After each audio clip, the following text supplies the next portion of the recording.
தேர்தல் நடத்தை விதிமுறைகளை மீறியதாக மத்திய இணையமைச்சரும் நீலகிரி பாராளுமன்ற தொகுதி பாஜக வேட்பாளருமான எல் முருகன் மீது வழக்கு பதிவு செய்யப்பட்டுள்ளது. இது தொடர்பான முக்கிய செய்தியை நாம் பார்த்து வருகிறோம். தொடர்ந்து கூடுதல் விவரங்களை வழங்குவதற்காக இணைகிறார் எமது செய்தியாளர் வில்லியம். வில்லியம், வணக்கம். என்னென்ன விதிகளை மீறியதாக தற்பொழுது வழக்கு பதிவானது செய்யப்பட்டிருக்கிறது? இந்த வழக்கு பதிவு செய்யப்பட்டிருக்கக்கூடிய இந்த விஷயத்தோட முழு பின்னணி என்ன? விரிவாக பதிவு பண்ணுங்க வில்லியம். வணக்கம். நீலகிரி தனி தொகுதியில் பாஜக வேட்பாளராக மத்திய இணையமைச்சரும் எல் முருகன் போட்டியிடுகிறார். இந்த போட்டிக்கான வேட்புமனு செய்வதற்காக கடந்த 25ஆம் தேதி எல் முருகன் நீலகிரிக்கு வந்து வேட்புமனுவை தாக்கல் செய்தார்.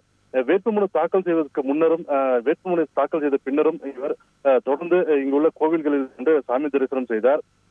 குறிப்பாக அந்த வேட்புமனு தாக்கல் செய்த அன்றே உதகையை அடுத்துள்ள கடநாடு கிராமத்திற்கு உள்ள ஒரு கோவிலுக்கு சென்று சாமி தரிசனம் செய்தார். அதன் பின்பு கடநாடு சமுதாய கூடம் முன்பு தேர்தல் நடத்தை விதியை மீறி 100க்கும் மேற்பட்டோர் முன்னிலையில் கூட்டத்தில் கலந்து கொண்டார். அந்த கூட்டத்தில் கலந்து கொள்வதாகவும் கூட்டம் கூடியதற்காகவும் எந்த ஒரு முன் அனுமதியும் வாங்கவில்லை என கூறப்படுகிறது.